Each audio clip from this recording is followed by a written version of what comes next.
Honorable Sotsi and others to consult on low tones, and I was in that team, and we respected your instructions and guidance. And then this immature boy, Mr. Speaker, comes to say that you are protecting him from the corrupt. Who is corrupt? Is he referring that we are more corrupt than him who goes to Ruto to pick money? Now let's leave this every day.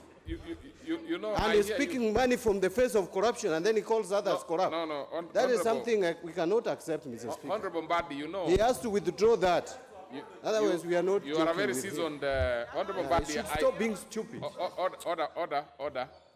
Honorable Mbadi, you see, you are a very serious and seasoned politician serving your third term. You see, we cannot, we cannot right a wrong with another wrong. I agree with you to the extent that actually what he said initially was completely unnecessary and I want him to withdraw. But again, on the other hand, you have also put me in another situation whereby I'm very uncomfortable with me imagining that I'm presiding over a house of boys and girls. These are mature members of parliament in their own rights, elected by their own people. So, Honorable Ndindi Nyoro, surely you will have to withdraw that particular one. It was unnecessary because the members whom I had asked to consult in lower tones actually accepted to do that. So please, just withdraw that before we go to the next point. That you must withdraw. Thank you, Mr. Speaker, even for ordering Honorable Mbadi to withdraw. No, you must withdraw that one. And this is on a serious, very serious Mr. Speaker, note. I withdraw. Yes, and apologize, because it is not necessary. And apologize, Mr. Speaker. Thank you very much. We will stop it there. Yeah. So the issue of Honorable Mbadi, that I do not even want to revisit again, but it was also out of order. So proceed. But Mr. Speaker, for the record, he also ought to withdraw because boys in this country are known. Well, and there are no boys in this house, Mr. Speaker. Therefore, for the record, I urge and plead that he also ought to withdraw. Well, Honorable Mbadi, really, so that we balance the whole thing, that the issue of, boys is really not right. No, Mr. Speaker. Just withdraw that one. And I know you, Mbadi, you really don't have to. Mr. Speaker, now that Honorable Ndindi Nyoro has accepted to behave well, I will withdraw. But you should know there are also big boys and small boys in every organization. And certainly it's a small boy, and I'm a big boy when we are in this parliament. Mr. Speaker, that he must take into consideration. But I withdraw if he felt I scandalized. What you are saying now is a bit more realistic. If you are making it an issue of big and smaller boys, and then you are a boy yourself and he's also a boy, then that makes me a little more comfortable. So we can now proceed with business, please. Now let's avoid any sidetracks. Thank you, Mr. Speaker, and I hope I will not get more distractions from the small and big boys like Honorable Mbadi. Mr. Speaker, corruption is a huge cost in this country, and you have seen it when it comes to the growth in our infrastructure. Mr. Speaker, when it comes to delivering service to the Kenyan people, the biggest obstacle that we have, Mr. Speaker, is corruption.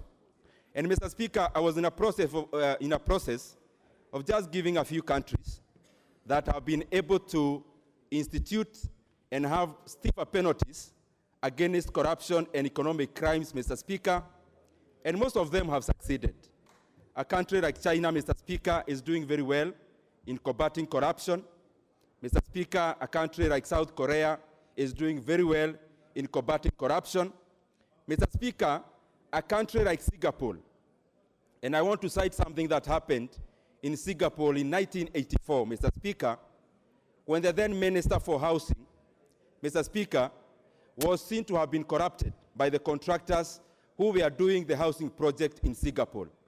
And Mr. Speaker, when this gentleman learned that the equivalent of EACC of Singapore, we are looking for him, he started looking for help from the then Prime Minister Lee Kuan Yew.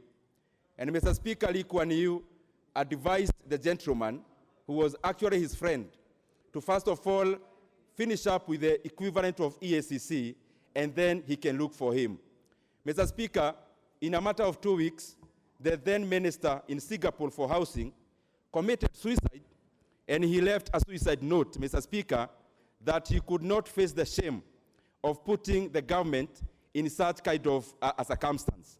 Mr. Speaker, in our country, we need to have that kind of spirit, Mr. Speaker, where public officers, where even contractors are at stage one ashamed of even engaging in corruption.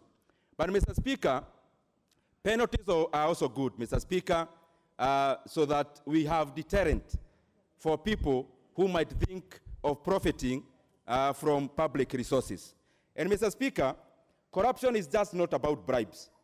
Corruption comes in many ways, Mr. Speaker. One form of the modern era corruption is clientelism, Mr. Speaker, and patronage, where people use the positions that they have, Mr. Speaker, to advance their personal agenda. And Mr. Speaker, maybe the reason why, if you look at Africa, there are so many talented and brilliant young people engaging in politics, Mr. Speaker, across board in Africa. But if you go to the houses in the US and the houses in the UK and other mature democracies, Mr. Speaker, what you find there is a very old people, Mr. Speaker, because there are alternatives for young people. Number one, for example, in the US, instead of joining politics, and especially singularly looking at self-interest, they find that they can advance their personal lives better either in Wall Street or Silicon Valley, where they do not need any patronage, but they only need to ride on their intelligence, Mr. Speaker, and innovation and ingenuity. But Mr. Speaker, the reason why we see brilliant people, especially in Africa, engaging in politics